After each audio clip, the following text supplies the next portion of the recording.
Success. What is it to you? By Emily, Aaron, and Marissa.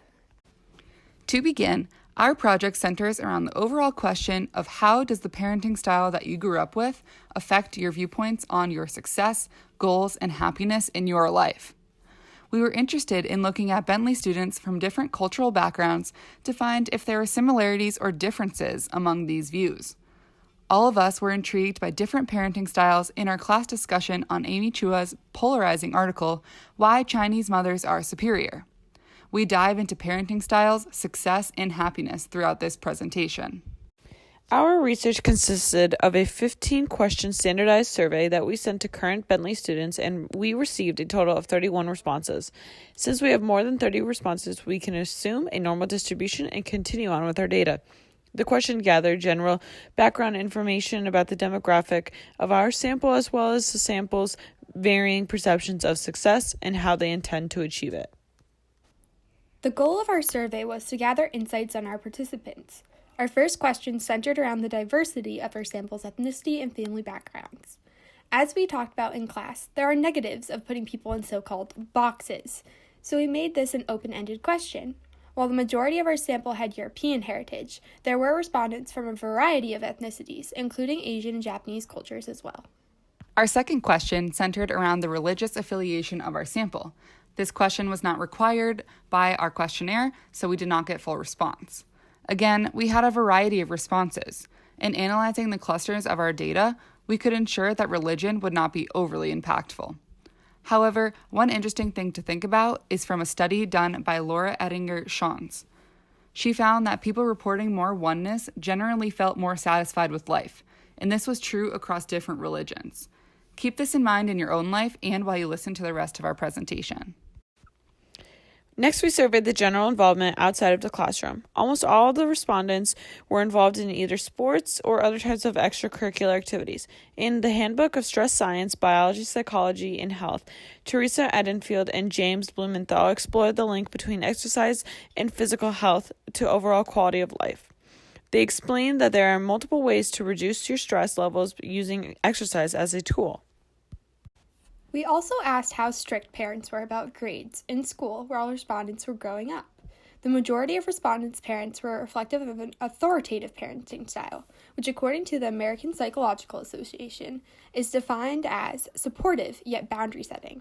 Furthermore, about 28% of students reported very strict parents, or those reflective of an authoritarian parenting style, which Tracy Troutner defines as ruling with an iron fist.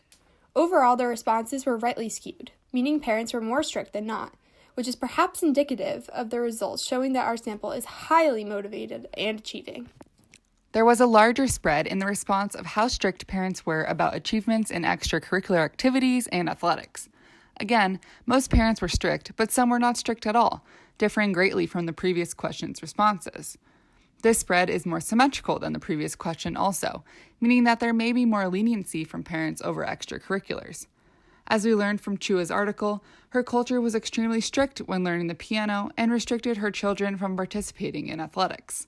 On the contrary, parents of athletes may be just as strict, but in the opposite way. Some students are forced into sports and must travel to many practices in order to get better and receive a scholarship. We found from this data that people from different cultures and parenting styles may experience similar things, but what their parents are strict for may be different.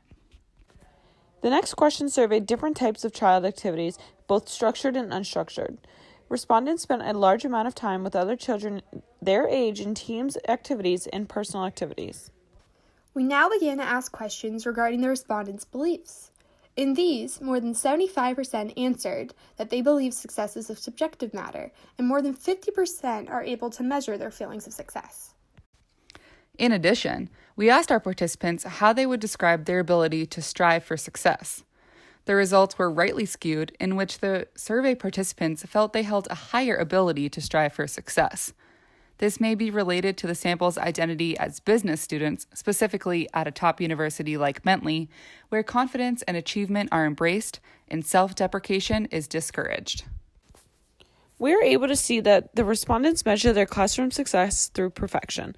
The highest award appears to make the respondents feel more successful in the classroom. They feel much less successful when they receive a lower grade, such as a B or lower. According to Maura Kocha, people will find academic success to be based on two themes: intrinsic factors, including motivation, self-directed learning, and personal skills, and extrinsic factors, including teaching content and the student support structure. The ultimate success for most of the respondents consisted of getting a well-paying job, growing a family, and marriage. Less of the results sat in options with high honors in college and being financially free. While our past data collection seemed consistent with stereotypes of business schools, this data diverged. Clearly, our sample is more focused on emotional stability and comfort rather than self-focused goals. Next, we asked our participants at what age do they want to reach their view of ultimate success. We found that 62.5% of respondents want to achieve their view of ultimate success between the ages of 25 and 34, with ages 35 and 44 following at about 22%. These results were not overly surprising as they correlate with the timeline of the business world.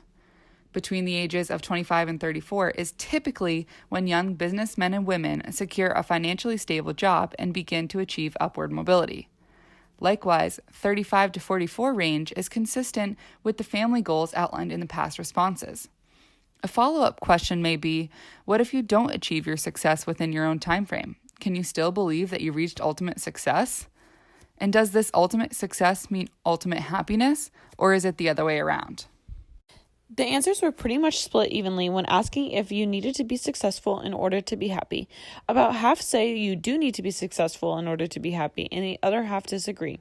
However, people feel independent as to whether money can buy happiness. According to previous answers, people classify parts of success with intangibles the same or more as with their financial successes. It seems as though we grew up thinking that you must be successful in order to be happy, so it is important to see another perspective, and neuroscience suggests that we may have the sequence the wrong way around. Currently, respondents are relatively satisfied with their lives. Only about 6.3% feel at a level 2 or less on our happiness scale, 1 being the lowest and 5 being the highest.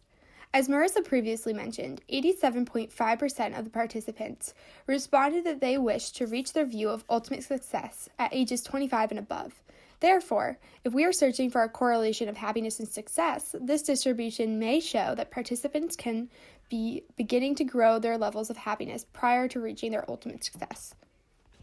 The authors of the article, What Makes University Students Happy?, report that the findings reveal that the most important influences on students' levels of satisfactions are social relationships, resources, and the educational environment, personal goal achieving, and extracurricular activities. In concluding matters, respondents achieve their happiness mostly through relationship and athletic success. To our surprise, academic success only contributes to about 12.5% of what makes respondents happy. People feel most happy when they have good and solid relationships with others. Was an overwhelming 84.4% of the participants saying that their life goals consisted of being happy and successful. As Bentley students, we often are consumed with updating our LinkedIn profiles and resumes in order to get the best job after college and hopefully be successful in our careers. At school, we are taught how to make a balance sheet, write successful business plans, and give presentations. Little of our education is geared towards how to be happy in your life and what it takes to put your work aside to do so in certain situations. Our results to this question shows that even if we consistently learn about the keys to success, what we are truly trying to gain is how to be happy in our lives. It makes you take a step back and decrease all of the stress and pressure you put upon getting that 4.0 in your business class or getting a big-time job, and focus on the other parts of your life that help to make you happier. In a previous question, we learned that a majority of the participants, no matter what culture they originated from, value their relationship successes over academic or athletic success. We believe that this majority correlates with the life goals of everyone in the study to include happiness. So, our challenge to you as final season is upon us is to take a step back and reflect on how you are feeling, whether that's sad, stressed, or tired, and think of an activity you can do in order to better that mood that you are in. In the end, it doesn't matter what cultural background you come from, what religion you practice, or what part of the world you are from or even in. Everyone in life wants to be happy. Our goal is to send the message that building up your confidence and happiness will only help you reach the career and personal goals that you have. And lastly, we would like to say good luck on finals, everyone. And here's our Works Cited page, followed by a very applicable TED Talk.